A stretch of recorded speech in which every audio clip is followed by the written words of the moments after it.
Okay, hi boys and girls. So I've just found this lady and she's doing a really important job in the park. So she's going to tell you a little bit more about being safe in the park and things that could go wrong. So I'm going to let this lady tell you lots and lots of information now. So here we go.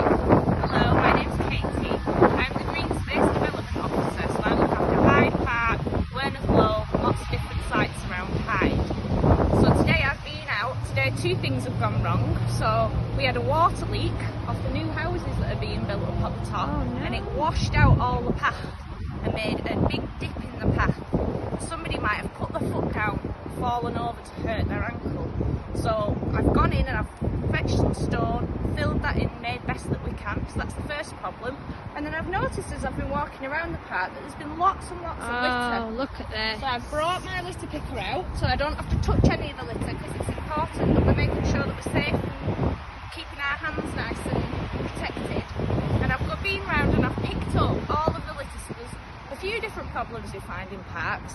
Some people, even though there's lots of bins in the park, choose not to put their rubbish in the bin and they throw it on the floor. And that's really bad for wildlife, and it doesn't look very nice for park visitors coming along. So we always ask people to put it in a bin. Even better, take it home and recycle it. Yeah, that's a good idea, isn't it? Another thing that we find is lots of people with dogs who, they might pick the poo up, but then they don't put the poo in the bin. So we find lots of bags of dog poo. Oh no. That's not nice to pick up, and it causes a health hazard if somebody falls over and gets it on their hands. So we always ask dog owners to make sure that they pick their poo up. So we've been round and we've collected today, made sure that the site's nice and safe for everybody who's using the park. Oh, that's brilliant. And something else that we thought of, lots of people have drawn on things around the park. So what happens if somebody does that?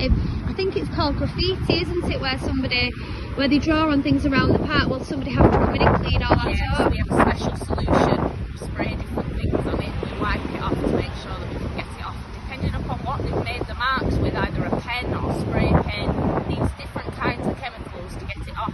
We try not to use chemicals wherever we can, so we'd prefer it if people didn't write on things. Yeah. Oh, well, thank you so much for talking to us today. No worries, nice to see Thank you you, all. and keep Bye. your park safe, children.